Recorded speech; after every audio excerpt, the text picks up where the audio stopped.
Olá, sejam bem-vindos mais uma vez ao Trocando Ideias. E hoje nós vamos falar sobre a intervenção no Rio de Janeiro. Muito tem se falado e se discutido sobre essa intervenção, mas algumas pessoas têm confundido em a intervenção federal que está acontecendo com a intervenção militar, que são duas coisas diferentes.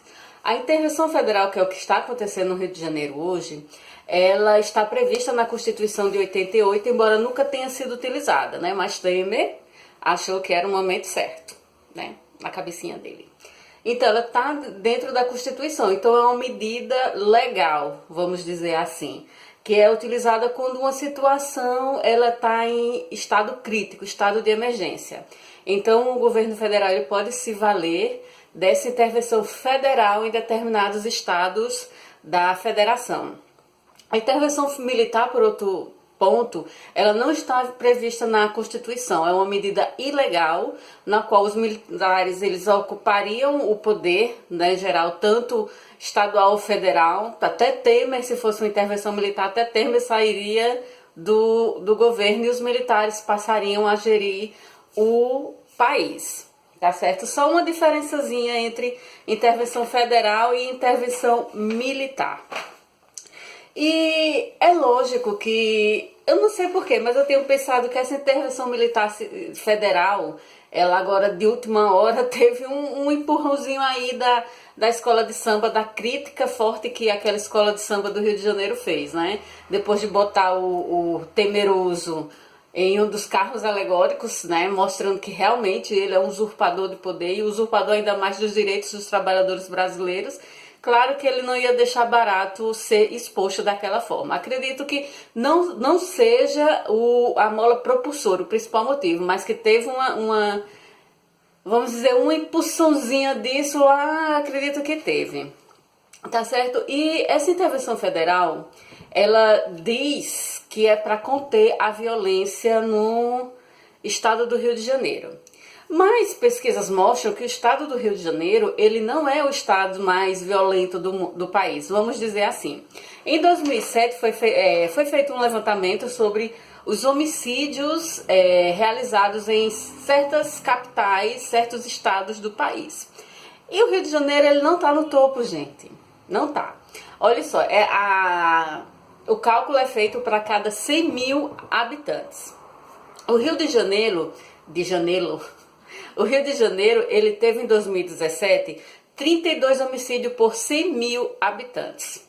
É grande? É, mas existe mais, existem números maiores. No Acre foram 55 homicídios por 100 mil habitantes.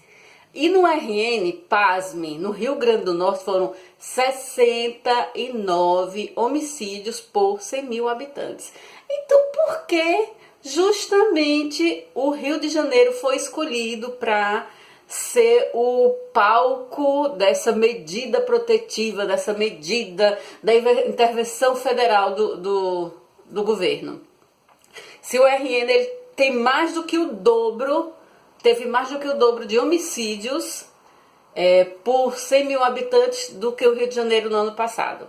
Rio de Janeiro, gente, ele é uma das cidades mais famosas do mundo, né? Ao lado de São Paulo, é a cidade mais famosa do país. E é claro que isso levanta uma grande cortina de fumaça, porque enquanto todo mundo está debatendo a legalidade, a falta de estrutura e muitas outras coisas que envolvem essa intervenção federal, é lógico que eles vão estar tramando outras coisas por trás. Sem contar que o governador é do mesmo partido de Temer, então teve ali uma coalizão, alguma coisa ali aconteceu para que o Rio de Janeiro fosse escolhido. E um dos motivos, eu acredito, que é para mostrar para a população, para os cidadãos, que está sendo feita alguma coisa, não está sendo feito nada. O que continua é o de sempre. A população carente, periférica, sofrendo os desmandos e os abusos dos poderosos. Olha só o que o ministro, como é o nome dele? Raul Jungmann, ele disse em uma coletiva, né? Ele disse assim: o que o cidadão poderá sentir é um sistema muito mais robusto de segurança social. Será que as pessoas da comunidade lá, das ditas favelas, elas estão se sentindo mais seguras com o exército na rua? Eu acredito que não. E ele continua, com coordenação mais estreita, capacidade operacional maior, inteligência bem mais integrada. Ou seja, ele está dizendo que o Exército ele tem meios para combater a criminalidade e a violência maiores e mais eficazes do que a polícia Militar e a Polícia Civil. Isso é óbvio, mas por que é óbvio, gente? Eles passaram décadas sucateando o sistema de segurança pública do país. Eles não mexem com os militares, porque eles sabem que se mexer com os militares, o bicho pega pro lado deles. Então eles sucatearam a segurança pública. Nós temos PMs, policiais, seja civil ou militar federal, ganhando menos do que mereciam pelo trabalho que executam. As delegacias muitas vezes são sem nenhum pingo de estrutura física para que eles trabalhem. Os carros que eles usam, as viaturas, muitas vezes estão caindo literalmente aos pedaços. Então eles sucatearam todo o sistema de segurança pública, não somente do Rio de Janeiro, mas de todo o país. E agora vem dizer que tem que colocar intervenção federal porque o Exército tem um poder de inteligência, de fogo, vamos dizer assim, de coordenação e de inteligência maior do que o da polícia, gente. Me poupe, né? A polícia não tem o mesmo poder de inteligência e de coordenação porque não foi dado a ela. Durante anos ela foi menosprezada, ela foi tirado o dinheiro que poderia ser investido na segurança da população. Através de quê? Através de capacitar seus policiais, através de dar mecanismo para que eles possam trabalhar melhor, da infraestrutura e o material necessário para que isso pudesse acontecer. Aí agora vem dizer isso, me poupe, né? Mas o que é a intervenção federal? A intervenção federal, o presidente, né, nosso estimado presidente, ele decreta que aquele estado ele precisa de ajuda urgente, de uma intervenção federal urgente para manter a segurança pública do bem comum. Então ele escolhe um general, um membro, né, que vai ser como é o nome? Um interventor. É ele que vai responder diretamente ao presidente da República, tá? E o que acontece? Esse general ele foi escolhido, o nome dele é Walter Braga Neto. É ele que está sendo responsável por essa operação, que foi aprovada no Congresso, no Senado, por 55 votos a favor e 13 contra, tá? E ela vai se estender até dia 31 de dezembro de 2018, ou seja, vai durar o ano todinho esse inferno na vida das pessoas periféricas no Rio de Janeiro. E o que acontece? Quando o interventor ele é nomeado, o secretário de segurança ele sai, né? Porque não tem mais utilidade, porque a segurança daquele estado passou a ser responsabilidade federal e do Exército. Então o secretário Roberto Sá entregou seu cargo, porque ele era um zero à esquerda, já não tinha utilidade nenhuma. E agora o comando da Polícia Militar, da Polícia Civil, dos bombeiros e da administração penitenciária, ela está na mão desse interventor. Ou seja, o estado do Rio de Janeiro ele perdeu sua autonomia sobre a segurança pública. E isso é muito grave, né?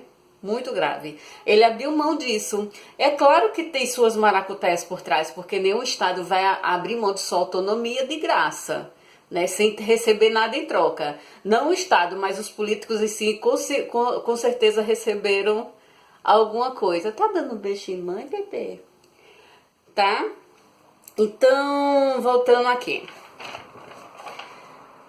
Essa intervenção, ela diz que é para controlar a violência, controlar a falta de segurança que assola o Rio de Janeiro. Mas será que é somente isso, gente? A gente só nesses dias estamos vendo as barbaridades que são feitas, não com toda a sociedade carioca, não, é com a sociedade periférica. Esses dias os militares, eles ficharam, vamos dizer assim, todos os moradores de uma comunidade, né? Foi tirado foto deles, tirando foto do documento com a pessoa por trás. Aí você diz, não, mas isso é necessário porque, né, precisa registrar. Você já imaginou eles fazendo isso no Leblon? em Copacabana, eles entrando em um shopping de elite, ficando na porta, registrando todas as pessoas. Vocês já pensaram que seria lógico que fizesse isso com todos, já que está fazendo com a periferia, por que não fazer com a classe alta? Não são todos cariocas, não estão todos no mesmo barco, mas não.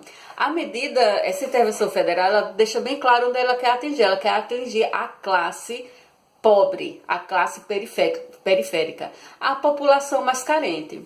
Aí você diz, mas é de lá que sai a violência, é de lá mesmo? Quantos membros de classe média alta você vê traficando, membros de classe média vendendo armas, membros do próprio exército? Essa semana mesmo foi preso um sargento do exército com não sei quantas armas, com cocaína, com um monte de coisa. Aí você vem me dizer que essa intervenção ela está sendo justa, ela está sendo concisa com o que realmente é proposto para que ela faça. A única função dela é oprimir o que já é oprimido. Não existe outro meio. Aí foi também visto que foram tiradas fotos de revistas de crianças com a mão na parede, gente, sendo revistado como se fosse um adulto, um marginal. As mochilas das crianças sendo revistadas. Aí diz, não, Eva, ela pode ser um aviãozinho, ela pode estar levando. Me poupe, gente. Você expor uma criança a uma coisa dessa é algo absurdo.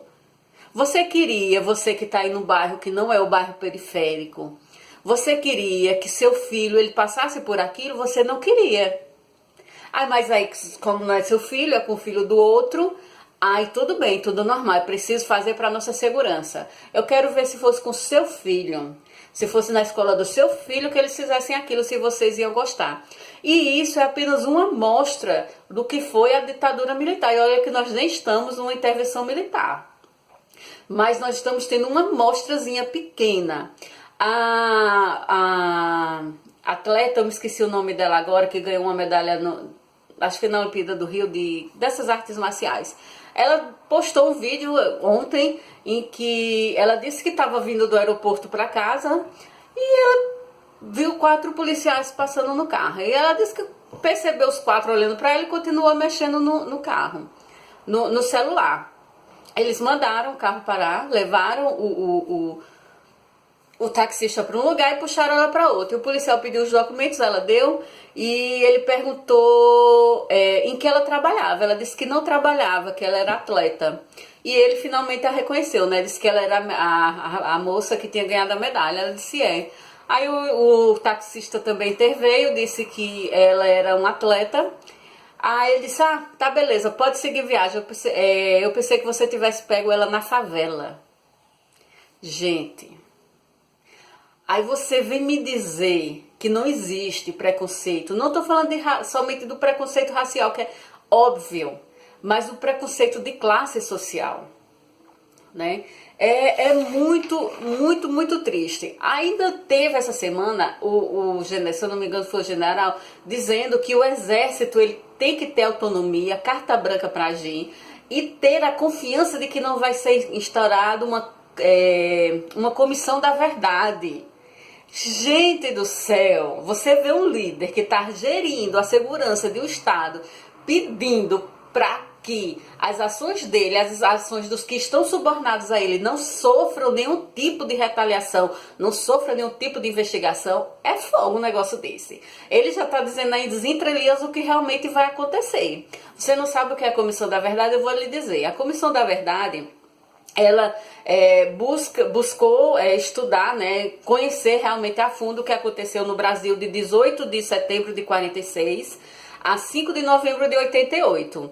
Ela foi nomeada por ela teve 7 membros que foram nomeados por Dilma Rousseff, e a lei que instaurou a Comissão da Verdade foi a Lei 12.52.8 de 2011. Ela foi criada no dia 18 de novembro de 2011, mas realmente foi instaurada no dia 16 de maio de 2012. Então, o que era essa comissão? Ela foi estudar foi buscar, investigar, não somente os desmandos dos agentes do governo no Brasil como fora. Nós sabemos que muitas pessoas morreram, foram torturadas, sumiram, desapareceram no ar durante a ditadura militar. E essa comissão da verdade visava justamente isso, buscar a fundo encontrar os culpados pelas atrocidades que foram cometidas na Segunda Guerra, na ditadura militar no Brasil, tá, gente? Então você vê o general querendo que essa comissão, um tipo de investigação dessa, não seja feita com suas ações, é no mínimo muito suspeito, né? O que será que ele quer esconder? O que será que vai acontecer durante esse ano no Rio de Janeiro que ele não quer que seja investigado? Por que que seus militares, o que estão sob seu comando, não podem ser investigados se eles fizerem alguma coisa de errado e fizerem alguma coisa fora da lei, tá? Então é muito a se pensar. Você senta-se aí, as pessoas sentam-se no conforto de suas casas e esquecem do que realmente ocorre no mundo.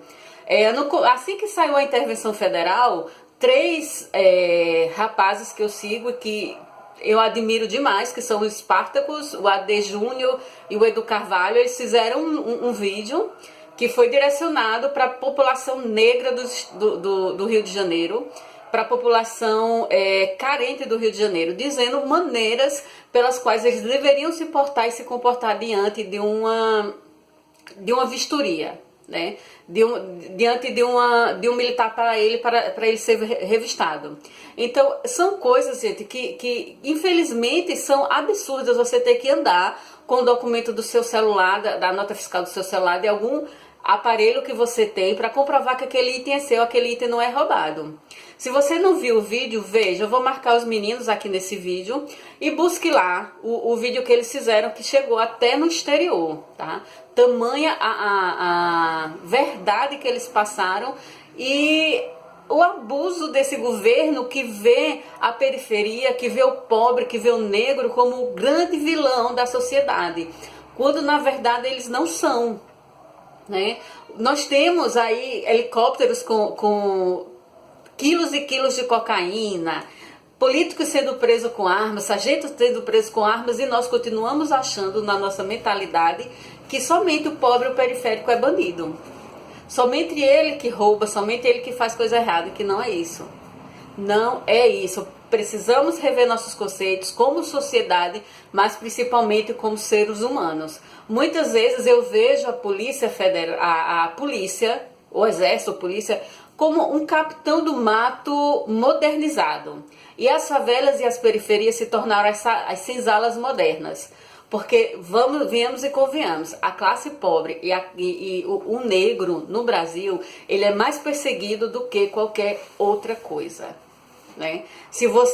Eu vou contar uma experiência. Quando eu morava em São Paulo, eu estava fazendo uma mudança e 2 amigos meus foram me ajudar. Um era branco e o outro era negro. Estávamos subindo a Avenida Novo Osasco quando do nada apareceu uma viatura da PM e os PM já desceram com arma e punho. O meu amigo negro, como já sabe como funciona o negócio, por já ter sido abordado muitas e muitas vezes, ele já foi direto para a parede, gente. E o branco continuou andando como se nunca tivesse acontecido nada. Ele não sabia nem o que estava acontecendo, nunca tinha sido parado por policiais, em uma vistoria, em uma abordagem. E a primeira pessoa que foi abordada foi o negro. Aí olharam pra gente, estava eu e mais 2 amigas, e olharam pra gente perguntando se ele estava conosco. O que é que ele estava fazendo? É um absurdo, um absurdo. Você negro ter que ter um comportamento diferente de uma pessoa branca simplesmente por conta da sua cor de pele, né? Todos nós, quem no Brasil disser que não tem descendência, que carrega no sangue, como diz Pedro Cardoso, a negritude, é no mínimo um idiota, tá? Você acreditar que você é melhor por causa do seu tom de pele, me economize, me poupe, né? Porque todos nós trazemos em nossa genética, em nosso sangue, uma mistura enorme de povos. Nenhum aqui é 100%, somos todos vira-latas. Cada um de nós trazemos pedacinhos de diversas partes do mundo. Então, por que menosprezar? Por que criminalizar, perseguir alguém unicamente por conta do seu tom de pele, tá? Vamos ficar atentos a essa intervenção federal. ver o que realmente vai acontecer lá, ficar de olho, né, para que a população que já é tão sofrida, né, porque ninguém mora em uma comunidade, gente, porque quer, né, e tudo isso é consequências de uma falsa libertação que a princesa Salve Salve Isabel fez. Ela não fez muita coisa não, gente, mas isso é tema para um outro vídeo, né? Essa carta de alforria aí que foi dada, essa lei áurea, não foi bem assim que as coisas funcionaram para o negro em si, né? Eles continuam hoje sendo escravizados, né? Hoje de forma, vamos dizer, mais indireta, porque pesquisas dizem que negro hoje em dia, ele tem um salário inferior a de uma pessoa branca. A maioria deles continuam morando na parte periférica de uma cidade. E quando o negro ele consegue um meio de destaque, ele muitas vezes é abordado por pensarem que o bem que ele comprou com seu próprio dinheiro é um bem roubado, né? Então, mais uma vez, sigam lá os meninos, o AD Júnior, o Spartacus e o Edu Carvalho. Eles têm muita coisa legal para nos ensinar, para nos mostrar sobre a realidade do negro no Brasil. E o Edu Carvalho, em especial, sobre as comunidades, né? A comunidade da Rocinha, que é onde ele mora, tá? Eu vou deixar o link marcar os meninos para que vocês possam seguir. E vamos ficar de olho, vamos nos unir como seres humanos, não como sociedade. Como sociedade, acho que a gente já deu um pouco errado. Mas vamos tentar melhorarmos como seres humanos e vamos tentar proteger aqueles que realmente precisam de proteção. As crianças no Rio de Janeiro, as crianças periféricas, elas não podem passar por esse tipo de coisa. De ter suas mochilas invadidas, revistadas, de ser posto na parede como um bandido.